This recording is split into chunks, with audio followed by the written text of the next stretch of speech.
What is going on, everybody? David here from Bluegrass Videos and Collectibles of my YouTube channel. And here I have my good friend and fellow YouTuber, Harry Sands from saNMan's PR Vlogs. And today is a special episode of Dave's Corner. And if y'all have been following our podcast, you'll know what Dave's Corner is all about. But for those who are new to the channel and want to know what this segment's going to be about, well, it's basically what we do is we'll go over movies that we've seen in the theaters. We'll cover movies that are currently available to purchase and future purchases for like Blu-rays, DVDs, 4K, and all that good stuff. And also we'll go over stuff that will be released in the future in the theaters too, as well as movies that are currently playing. But for today, today is New Year's Day, and normally we don't do Dave's Corner or during the week. But since we're both off, and we just wanted to go ahead and kind of kick things started off of the New Year's with Dave's Corner, and we'll try to make this a weekly thing. If not, because sometimes things get in the way and schedules don't always seem to work all the time like we want them to. In the perfect world, yes, but we'll try to do this a weekly thing. If not, we'll just cover. We'll make up for whatever ground we missed. And so that being said, in today's episode, Harry and I will be doing our top 5 films for 2019, as well as our runner-ups, and we will also talk about some of our stinkers that we didn't like, and also I will be mentioning movies, the retro films that that my wife and I have seen in theaters, and one of the goals is for 2020. We would like to see more retro films in theaters that we loved and grew up on watching and stuff, if they're currently available to watch at certain theaters, like the Alamo Drafthouse or Cinemark, and sometimes the Movie Tavern, give or take. But other than that, welcome, Harry. Thanks, bud. How was your holiday? Tell us a little bit about your New Year's Eve and how that went, and how your Christmas was. Just like you, I was working, but just getting Christmas Day and New Year's Day in the middle of the week, it's so weird. Right. We're used to those holidays landing closer to the weekend. So guys, we get 3-day or 4-day weekends out of it. Not that way when it's in Wednesday, but still happy to be off. Can't complain. Payday is a paid day off. So I'm glad to be ushering in this new chapter in the Savage Podcast by doing weekly episodic Dave's Corner episodes with you. Sometimes it will be Kevin and you. Sometimes it may be all 3 of us, but it'll be one of us with you doing this every week. Whether it goes up on a Saturday or Sunday may vary, but we are shooting for every weekend. But this special New Year's one is, like you said, we're going to focus on our favorites from 2019 films and movies that let us down, as well as runner-ups. So, you know me, I'm a huge movie buff like you. I get into it. I love talking and discussing, how these things, that is such a big part of who we are. And since we were little, our fascination with film, we have that in common. So get into it with you. So when you're ready to roll into that. Okay. Well, tell us a little bit about your theater experiences in 2019. And let us know the good, the bad, and the ugly, if there is any, Well, my theater is very convenient in my town. I live in a small town on the outskirts in a tri-state area. So right beneath the Ohio River is Ashland, Kentucky. So literally you could take a bridge and be in West Virginia. or you could take another bridge and be in Ohio. So we are a tri-state area. So you can be in the other states in a matter of 10 minutes from here. But my theater is located in Ashland itself. It's about 5 minutes from my house. It's Cinemark.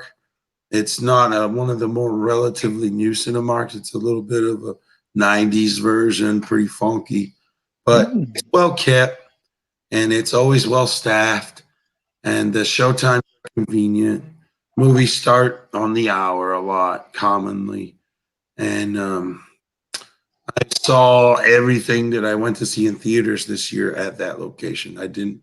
There's another one in the other direction. It's like a locally operated kind of deal. It's not a chain theater. I've yet to go try that place out because the Cinemark one is so convenient to my house. And if anything, the having to pick your seats is something that if I have one complaint, it's I hate having to choose your seat when you're purchasing the ticket prior to going in there and seeing what you end up being like in a small corral, like everybody chose the same area, or I like being able to get a ticket and just sitting anywhere. I'm old school like that. But this one you have to pick your number when you're purchasing. So, but yeah, that's what I saw everything I saw in theaters this year. So that'd be Endgame, Spider-Man Homecoming, It Chapter 2, Rise of Skywalker. I think there was one more thing I went to see, but I can't recall right now. But yeah. Well, that's good. It's always nice to have convenience, in your area. But Eileen and I, we love going to different movie theaters. We like to go out the way. Sorry. We love to drive to certain spots. Back a few years ago, not that long ago, but we used to go to the drive-ins all the time. That's like maybe 20 minutes away from where we're at, and that was like a go-to spot because we could knock out two movies in one shot for a relatively cheap price. For like $6 for two movies, you can't beat that. I'm pretty sure the prices went up a couple of dollars. But that being said, sadly we don't go to the drive-ins anymore because the theater that we loved going to, unfortunately, stopped playing movies. I guess you could say shut down or went out of business. But it's still there. Don't know if and when, if ever, that they'll reopen again. But the other one, it's the Coyote Theater, drive-in theater, by the way. They do have one that's operational. It's been going strong in Fort Worth, which is about 40 minutes away from where I'm at, and it's not as good as the Louisville one, which was 20 minutes away, but the food was better over there. The environment was better. It was just more overall experience there. And so, but the one in Fort Worth, it's an okay experience. But that being said, and I know I'm getting way off topic here, but we do have options here right in my area. We do have a Cinemark, we do have an AMC, we do have an Alamo Drafthouse, and we do have a Movie Tavern. So we got like 4 different chains of theaters within the 5-mile, 10-mile radius, and we've been doing the movie rewards at Cinemark. And Harry, I suggest you, if you can, I recommend it. It's not bad. It's tempting. You've really opened my eyes to the value of it and what you get out of it. I mean, but we are very selective on what we will leave the house to go watch because we have 2 dogs and it's hard to leave them for more than just a couple of hours because they'll get into everything. And so it's really got to be a worthwhile film. Like, Sam will let me go to the theater to see something nerdy. Like when it comes out, it's not as important to her. But, eventually during the time, like she just saw Rise of Skywalker a few days ago on on Christmas Day, actually. No, it wasn't Christmas Day. It was over the weekend, but she didn't have to see him immediately like I do as a cinema nut like we are. Yeah. But I mean, I'm starting to see the value of the plan. Yeah, I mean, $8.99, and plus you get a free ticket every month. You know, Right. so I mean, hey, and That's then you get over like half of the subscription fee right there. yeah, and then you get like 20% off your concessions and everything. So, I mean, it's worth it. You know, as long as you go see one movie a month, hey, you know, you good. You know, you ain't gotta see like 2 or 3 movies a month. You know, but as long as you go once a month, I mean, you still make up for it. You know. Excuse me. But anyways, that being said, one of my the main theater that we usually go to as far as theater experiences is Cinemark. And like I said, we use Cinemark rewards, and it's really came in handy and saved us a few bucks here and there. And then Right. I never had a bad experience with that one.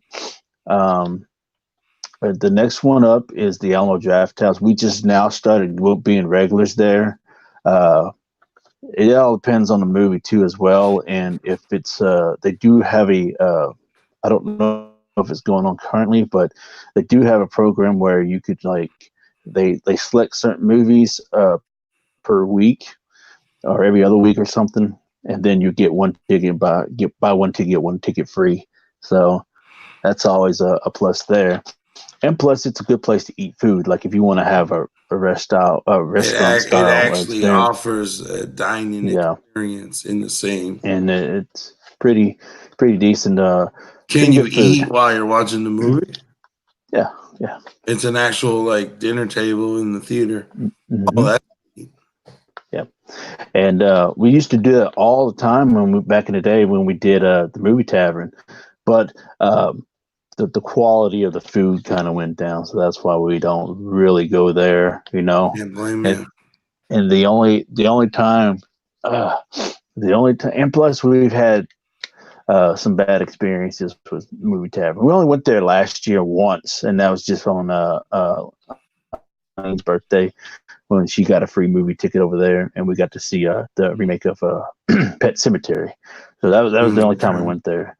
And but we might look at going back there to check out more movies, but mainly just for like the retro films. Because all 3 theaters, I don't know about AMC because we don't go to AMC like that. The only time I ever went to AMC last year was when I went to Cali, and so that's the only theater in that area that she was at. You know, visiting her family. That the AMC was like the only theater there that you could really go to that had movies that were worthwhile. But anyways, other than that, as far as other experiences goes, that's it. You know, I really didn't have anything bad or anything ugly. If there was, I don't really remember because I guess it didn't really stand out like that. But everything's good, you know, at Cinemark. I love that place. That's where I get all my memorabilia, my buckets, and my cups and everything. Yeah. And they have a lot of merchandise in the Cinemarks. Yeah, that's what I enjoy. Funko Pops. I mean, you name it. Like they have T-shirts, umbrellas, blankets, all kinds of swag. And it's like 3 times higher than what it goes for anywhere else. Yeah, that's the only downside about that.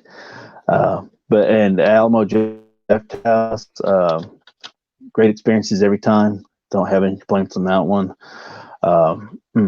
But other than that, that's about it as far as my experiences in the theaters last year, 2019.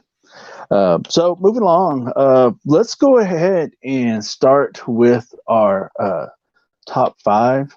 Harry, you go first and give us your top 5, and kind of, you don't have to go through every detail, but just kind of just a little summary of why I got it numbered the way I do. Yeah. And And then after you do that, then you should tell us your runner-ups. You know, if you have one, Well, that's let fine. me. If you have two or three, that's great too. I do have a couple of runner-ups. Do you want me to do those after the top five? Uh, you should do it before. Go ahead and do Okay. your runner-ups first. Here's my honorable mentions that almost made the top five, but quite didn't make it. And that would be the third How to Train Your Dragon movie. I don't know the actual title of it, but that was really good. I saw it on Hulu. It came out in the spring of this year, and by the fall, it was watchable on Hulu. Really enjoyed it. I loved all three of those movies, and I thought it really challenged. It just goes to show that Pixar isn't the only master craftsman when it comes to telling an awesome story in CGI. The people at DreamWorks have really stepped their game up with that, but it didn't make the cut. But the third, How to Train Your Dragon, and then another one I'd like to mention is Triple Frontier, which I know, and it ended up costing Netflix money. It didn't make as much as they were hoping, but I enjoyed the film as a product of the 80s. It had such an 80s vibe to it, but set in today's setting. The way the mission came together, former buddies, former mates in the military and their expertise, and they all had their different fields of what they were pro at, and they needed each other to make this elite small squad that could do this job that anyone else would have failed, miserably at. And I thought the cast was amazing.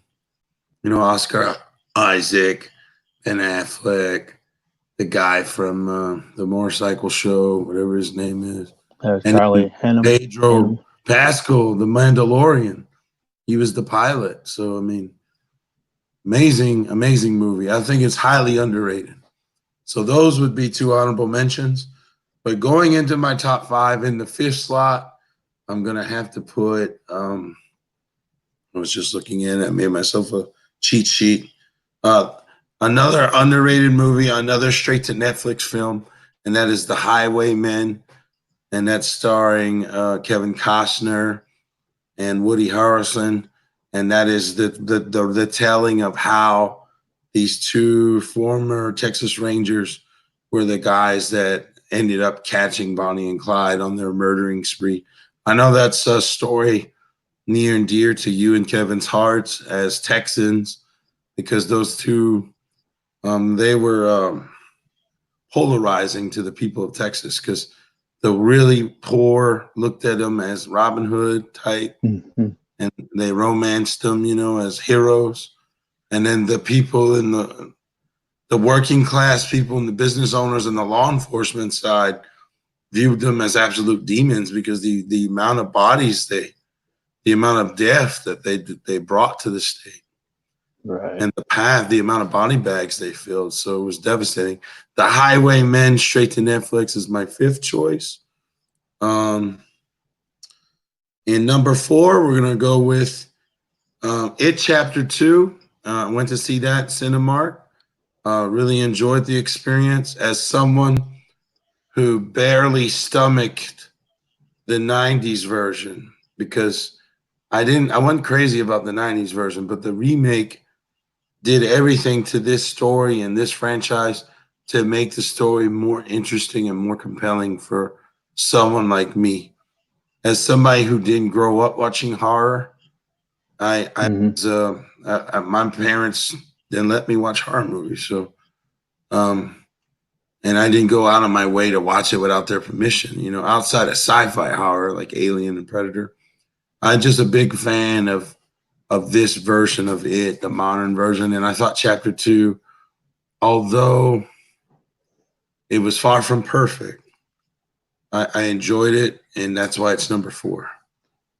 And then my third favorite film is a video that we have yet to make, and I cannot wait till we have the opportunity. My dog's trying to eat the Christmas tree. Rise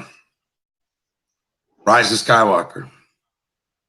And this movie really should be my number 1. but it's not. And there's reasons for that. I have reasons.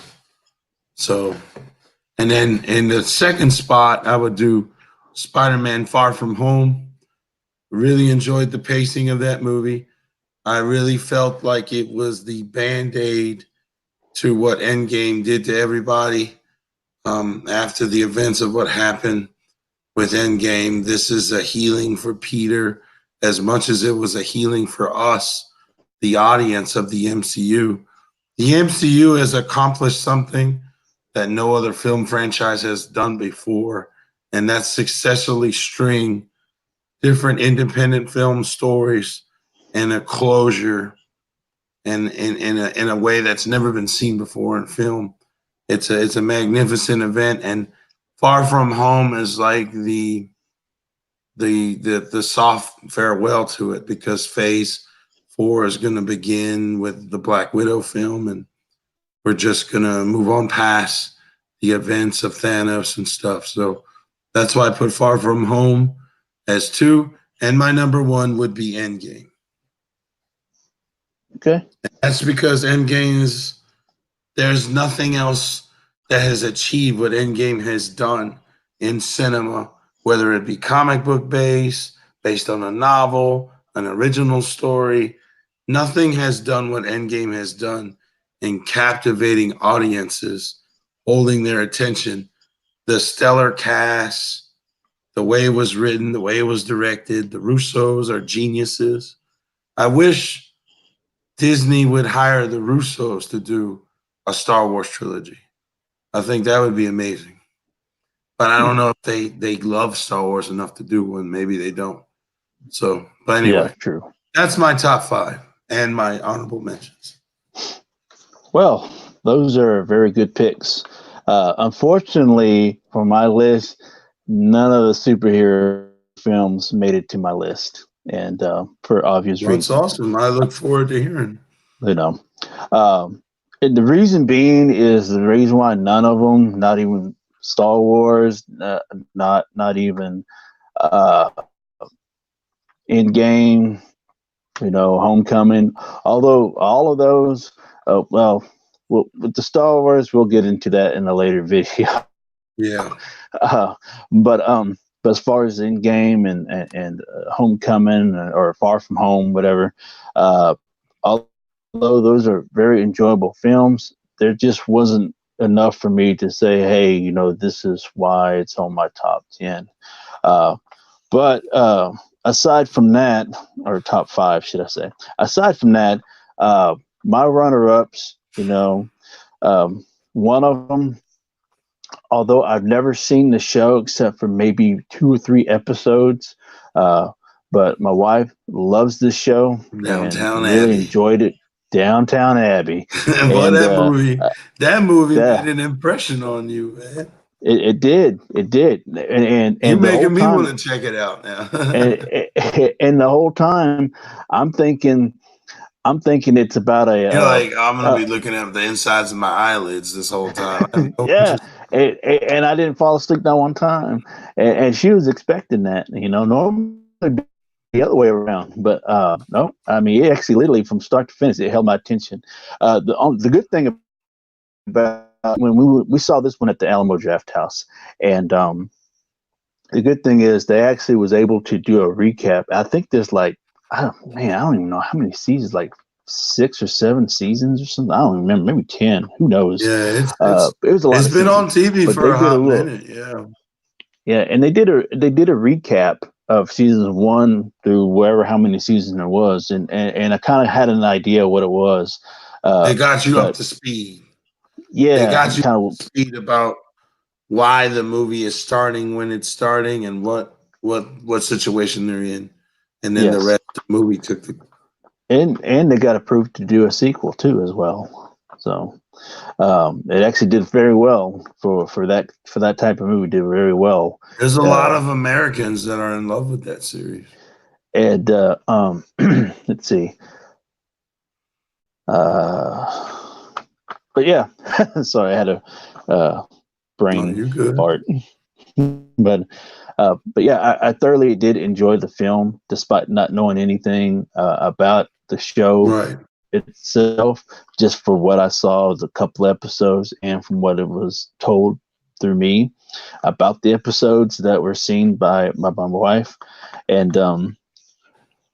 the whole time I'm thinking it's about a hotel, and it's not. It's not about a hotel. It's just about a family that's very rich and has a huge ass mansion and stuff.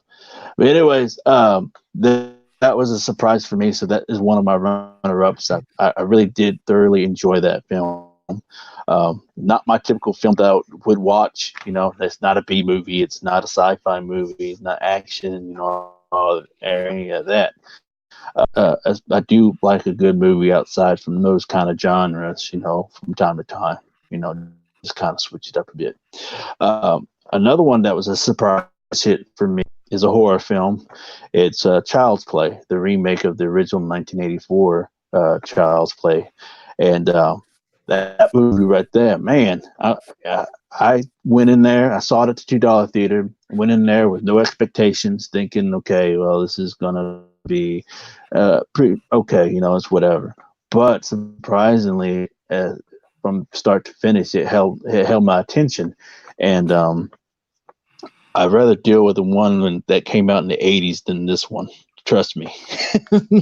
Because Chucky and this one, no, I wouldn't want to have anything to do with that one. You have a better chance of surviving on one the doll. Well, you're saying that this one and then remake is more sinister than the original. To a certain extent, on certain occasions. It was well done. If you're a diehard fan of that franchise, you wouldn't be disappointed in this one. Even though I know that the original holds a special place in a lot of horror fans' hearts and stuff, but a lot of them, including myself, really thoroughly enjoyed the remake. It's a different take on it, but it's like an up to date in today's standards and today's world, with all the technology and everything, how all the electronics and all that stuff. So it left an impression on me, and it's probably one of my. If I'd had to do redo my list for horror remakes, my top 5, that would be in one of my top 5s. All right, so going on to my top 5, the ones that I really enjoyed the most. Like I said, Star Wars, none of the Avengers or any of that kind of stuff. None of that made my list at all. Period. But top 5, but the number 5 list that made it was that movie Crawl, and really, really liked that film a lot. It's about a girl and her father getting trapped into a house because of the hurricanes down in Florida, and it's overran by a bunch of alligators, because they got broken loose through zoo, and they fortunately had to go somewhere, and they ended up in that spot where that house is, and so it's just a survival of the fittest type movie. How am I going to make it out of these alligator infested waters?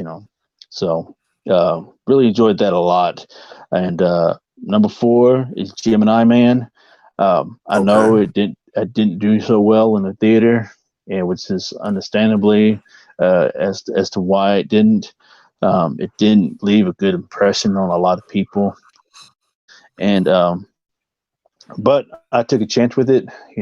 I normally go to all the movies that I see with no expectations, because I don't want to be disappointed in anything. There's only a couple of times here and there where I would go in high expectations, because I just know for a fact that it's going to be that good. But other than that, I didn't go with any expectations at all, because I didn't want to be disappointed.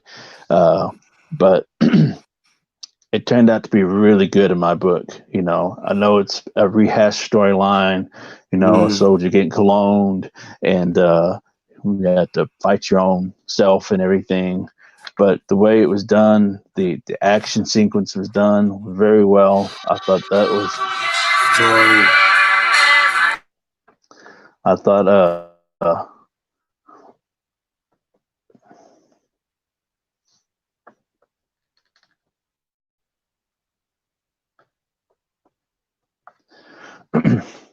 well, let's go ahead and continue on while Harry takes his call. I thought this film, Gemini Man, was very well done as far as the action sequence goes, and it was done in CGI to make Will look young again. That was a real that was a real shocker there. I couldn't believe it. It looked like he was actually young again back in the 90s. The way they did the facial scan and redigitized to make him his younger self. I thought that was done very well as well. But overall, as far as the movie itself goes, it made it my top 4 for those very reasons. Which one was that? Gemini Man. Oh, okay. Is it something that you see yourself adding to your physical collection? Yep. Blu-ray, you getting that Blu-ray for sure. That's a Blu-ray buy for me right there. Blu-ray buy, I like that. We should make that a thing on Days Corner. Blu-ray buys. Like a movie, that is a Blu-ray buy. That's right. Crawl is a Blu-ray buy as well. So, and number 3, Godzilla King of the Monsters made my list. And of course, that's going to make my list because, one, I'm a huge Godzilla fan. Kaiju, man. And grew up on Godzilla all my life. Yep. And I just thought it was very well done for what it was. I know a lot of people didn't appreciate the first one that came out in 2014 because they felt like it didn't have enough Godzilla. I like that one. So if I like the 2014 one, I should be fine with this one that came out this year. Mm-hmm. I look forward to it. Has more. It's more focused on the kaijus and less human interaction. Yeah. And of course, that got backlash because people said there wasn't enough human interaction. Just like, man, what do you want? Can't please everybody. People are just going to bitch no matter what. So, this was the guys fans have been really clamoring for and finally got, So, it was overall, and I saw it twice. And if I see a movie twice in the theater, that tells you how much I really liked it, Yeah. And that is the Blu-ray buy, which I actually own. I saw Endgame and Rise of Skywalker twice, but and Homecoming. I mean, Far From Home, saw that twice. Yeah. And number 2 that made the list is Joker. Okay. That I haven't movie. Seen it yet. I don't know. I haven't had a chance to experience it yet. And one of the ones I too much out on. Yeah. And that's something there to be your number 2.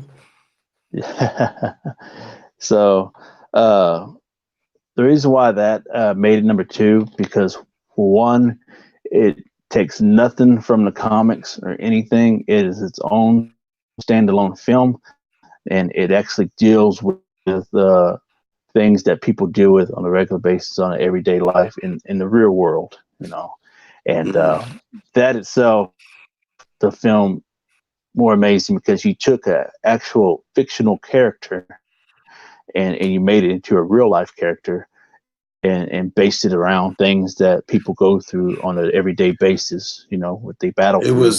It was relatable. Yes. And that's all I'll say for that. And that is a Blu-ray buy too as well. And my number 1 film is a foreign film, and it's Parasite. I love that movie. That movie itself, that movie is itself was amazing in its own right, story-wise, and basically all it is just about a family that's struggling, that is poor, and they con their way into where they want to be at, and ended up with severe consequences at the end for all their actions that they did over the course of time. So It's a South Korean film. It's more like a horror thriller. I wouldn't say horror, but more of a thriller, you know. But it does kind of have some horror aspects to it, I guess, if you want to say that. But that's a movie I highly recommend too, as well. If you really into foreign films like that. Yeah. Oh, I want to check it out for sure. Thanks to your recommendation. You said that it was filmed and the cinematography of it and the way the film was just put together, the way they filmed it, the cuts and stuff, that camera angles. Mm-hmm. It's a different pedigree than American horror films. Yep.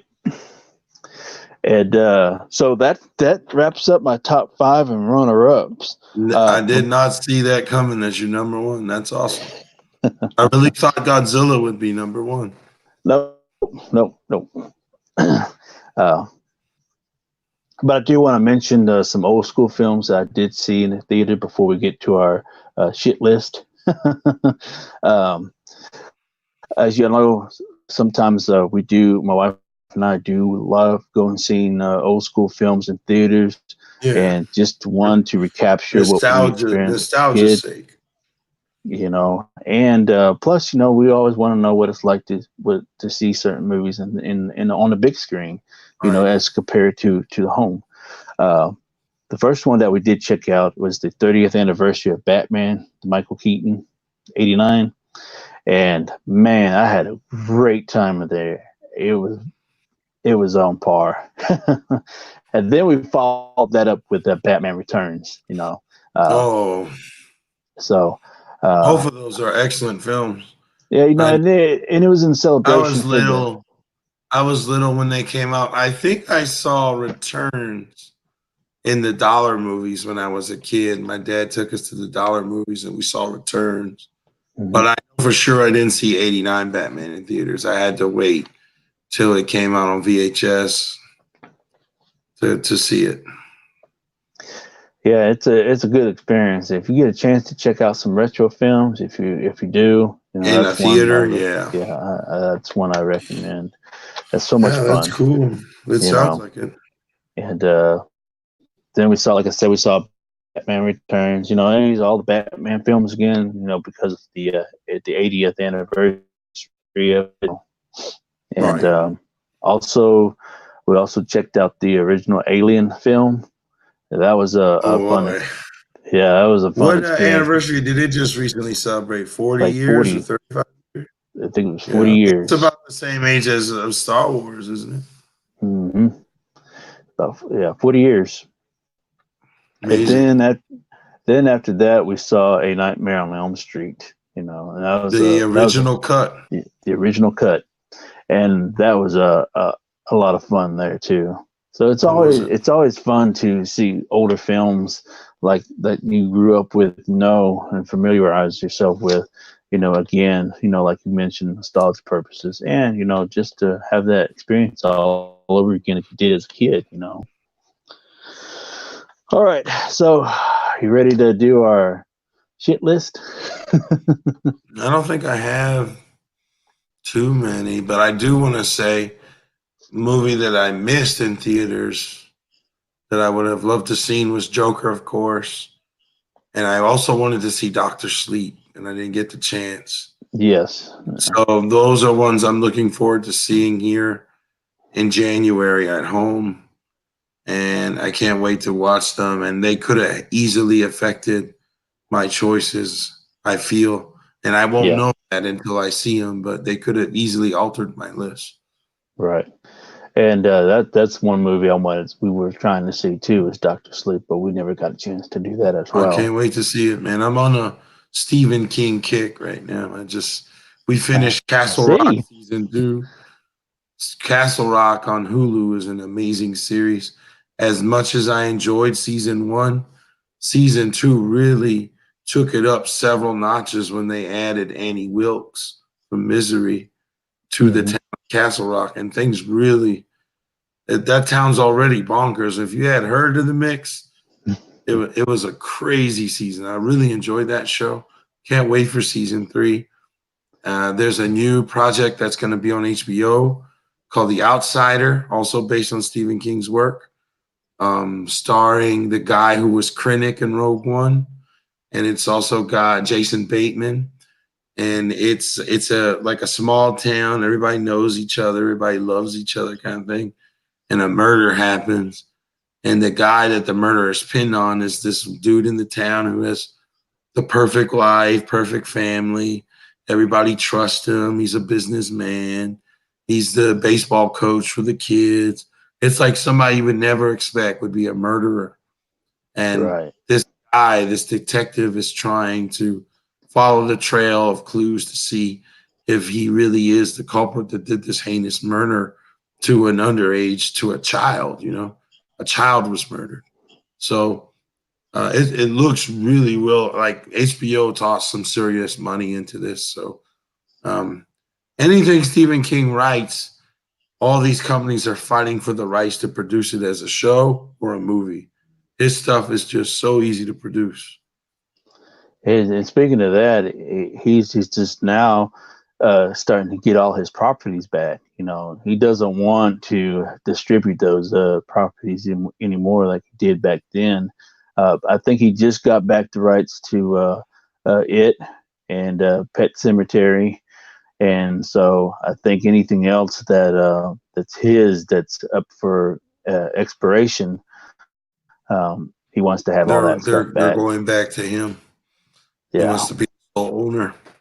I do know that Epix, which is a channel nobody has, Epix got the rights to Jerusalem's Lot books he wrote, and that is a vampire story. I remember those. Yeah. So Jerusalem's Lot is being made into a show for Epix.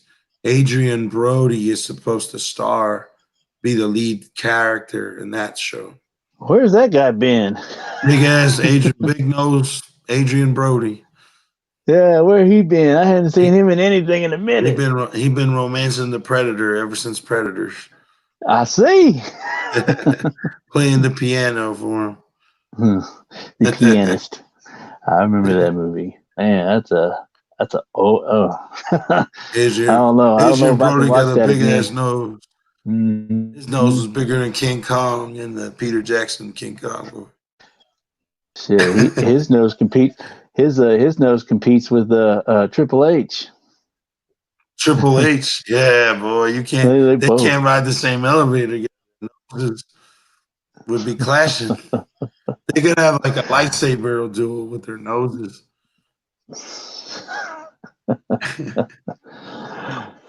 Oh boy.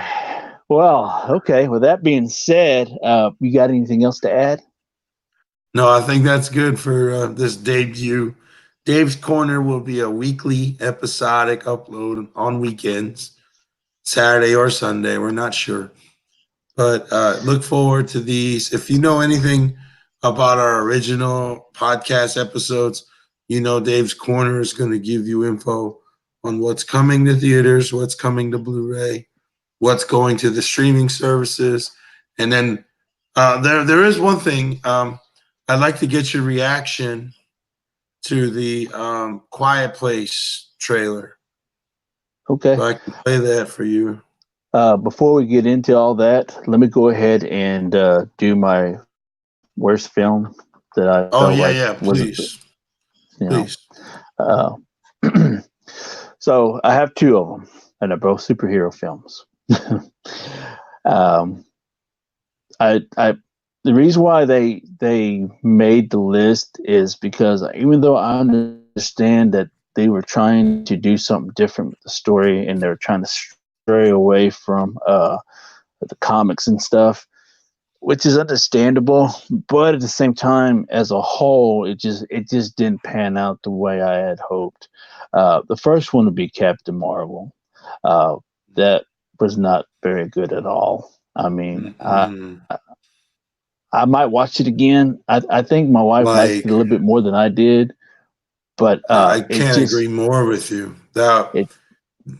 It's as if Captain Marvel was made during Phase 1 or something. Yeah, you make all the strides you've made all these years for 10 years, And then on the year Endgame is coming out, the film before it release a film that is worse than stuff that has come out before it. Like it feels like a movie before the MCU was plotted out. It was so cheesy in the way they layered the story, the timing of it, you know. It was all over the place. There are some funny bits. There are some good effects. Brie Larson makes a very believable comic to life version of this chick. But yeah, I couldn't agree more. That is definitely on one of the most disappointing films of 2019. And I just didn't like how they portrayed Talos. You know, that was a big letdown for me. Flipping the script with the scrolls was too much. Yeah, it just kind of like that guy who is Talos is going to be in the Outsider show as the detective. Cool.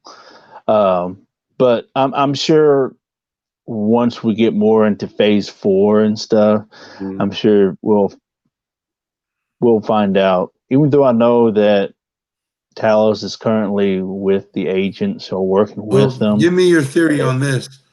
When Fury was supposedly killed in Winter Soldier, but then he was still alive, is that the point where the real Fury and Talos tagged out? Yeah, I think so. Going forward, Talos was on Earth portraying Fury. Yeah. When the events of Winter Soldier went down. Mm-hmm. And the real one was up in that outer space base running things from behind the scenes. I think so too, you know, but I think they'll get more into that later on in later films, and then I think there's going to be a turn. I think we'll finally see the real Talos come to fruition, you know, and within the next year or so. But like I said, I just didn't like how they started off with him, you know. But hey, you know, they're just movies, so. But at the same time, we know if you love certain characters, you know, the Skrulls were like they were amazing. They were legit badasses, you know, and they were something to leave with fear. They really disrupted the Marvel universe, the way they took other people's places. Mm-hmm. But like I said, you know, that was my main gripe. I don't blame you. I couldn't agree know. more. Captain Marvel was a stinker, and Marvel knows it. Disney knows it. Brie Larson knows it. And the second one was Dark Phoenix. Oh, I didn't. I just there was a lot wrong with that movie. It was a lot. I mean, it. What can we say? The X-Men franchise, under the direction of Fox prior to the buyout, has always been questionable in their directions of taking this franchise we love from comic and cartoon and doing it to big screen. And they did it in the most awkward way sometimes, other than Days Futures Past, which I feel in that film, they could not have done a better job of bringing that story to life on the big screen than they did. That's one of the few, that one and Logan are two of the few under Fox's direction that were exceptional storytelling. Right. But it was a tad bit better than The Last Stand. But if you wanted a more comic book, that's not saying much. Last Stand didn't set no high bars. If people were looking to, if they wanted to have a choice between those two films, and if they're looking for more comic book accurate, The Last Stand is the way to go. But as far as anything else goes, you could tolerate Dark Phoenix a little bit more. And both of those are bad films. I really had high hopes for Sophie Turner as Phoenix because you and I are both Game of Thrones fans, and I really felt that she was a really good choice for that age She to was, represent. but it was not her fault. She was just doing what she's supposed to be doing She's and make the best. reciting what the script she was given. So But hey, it is what it is. what's your? How do you rank Shazam in 2019? How did you think it did? Did it do justice? I hadn't seen that one yet, to be Never honest. seen Shazam. I'm surprised. So yeah, we're late on that one. We do have it on It's list. on HBO. Yeah, we have it on our It's on watch HBO. list. So that'll be one of the movies Okay. we'll watch sometime this year. Yeah, we got behind on that one. So, but I heard a lot of great things about it. A lot of people really enjoyed it, and were It was pleasantly very surprised. entertaining, and it was a very enjoyable movie experience. And that actor, I can't think of his name, Levy, whatever. The guy was Shazam. Yeah. He really ran away with that role. You could tell he was enjoying himself. So, Well, no, he was originally supposed to be one of the Warrior Threes in the Thor films, but was he? he was supposed to be one of those guys, but apparently his He was show. going to be Star-Lord too until Chris Pratt stole that from him.